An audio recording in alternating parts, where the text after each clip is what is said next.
आदरणीय प्रधानाचार्य जी, सभी अध्यापकगण और मेरे प्यारे मित्रों, आज हम सब यहाँ स्वतंत्रता दिवस मनाने के लिए एकत्रित हुए हैं। आज़ादी कहें या स्वतंत्रता, ये एक ऐसा शब्द है जिसमें पूरा आसमान समाया हुआ है।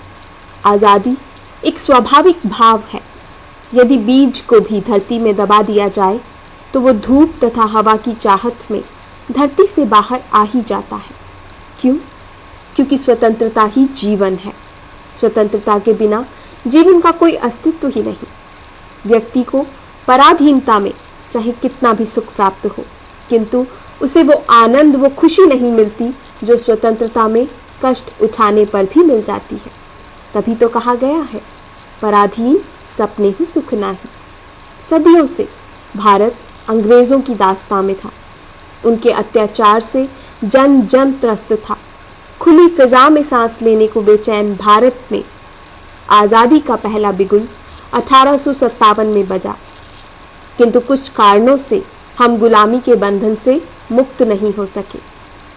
आज़ादी का संघर्ष तब अधिक हो गया जब बाल गंगाधर तिलक ने कहा कि स्वतंत्रता हमारा जन्म सिद्ध अधिकार है।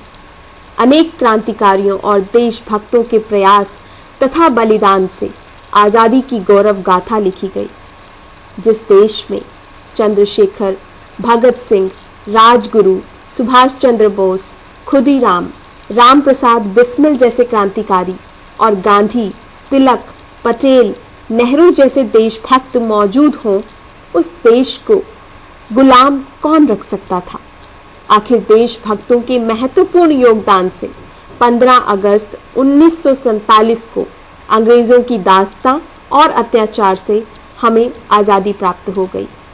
ये आज़ादी अमूल्य है, क्योंकि इस आज़ादी में हमारे असंख्य भाई बंधुओं का संघर्ष, त्याग और बलिदान समाहित है। ये आज़ादी हमें उपहार में नहीं मिली है। वंदे मातरम और इनकलाब जिंदाबाद की गर्जना करते हुए अनेक वीर देशभक्त फांसी के फंदे पर झूल गए।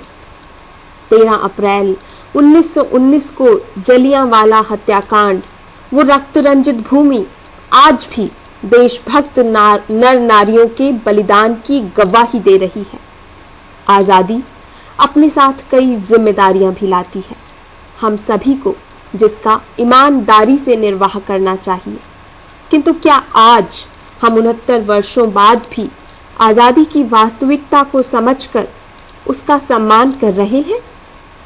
आलम तो ये है कि यदि स्कूलों तथा सरकारी दफ्तरों में 15 अगस्त ना मनाया जाए और उस दिन छुट्टी ना की जाए तो लोगों को याद भी ना रहे कि स्वतंत्रता दिवस हमारा राष्ट्रीय त्योहार है, जो हमारी जिंदगी के सबसे अहम दिनों में से एक है।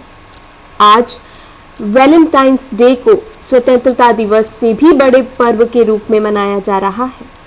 इसीलिए तो कवि प्रदीप ने कहा है, ऐ मेरे वतन के लोगों जरा आंख में भर लो पानी, जो शहीद हुए हैं उनकी जरा याद करो कुर्बानी, जरा याद करो कुर्बानी। आज हम जिस खुली फिजा में सांस ले रहे हैं वो हमारे पूर्वजों के बलिदान और त्याग का ही परिणाम है। हमारी नैतिक जिम्मेदारी बनती है कि मुश्किलों से मिली आज़ादी की रूह को हम समझें। आज़ादी के दिन तिरंगे के रंगों का अनुभव महसूस करें। इस पर्व को भी आज़ाद भारत के जन्म दिवस के रूप में पूरे दिल से, पूरे उत्साह के साथ मनाएं। स्वतंत्रता का मतलब केवल सामाजिक और आर्थिक स्वतंत्रता ही नहीं है। इस स्वतंत्र देश के नागरिक होने के नाते हमें अपने आप से ये वादा करना है कि हम अपने देश को विकास की ऊंचाइयों तक ले जाएंगे और भारत को फिर से सोने की चिड़िया बनाएंगे, ताकि हमारे देशभक्तों और शहीदों का बलिदान व्यर्थ ना जाए। जय हिंद, जय भारत।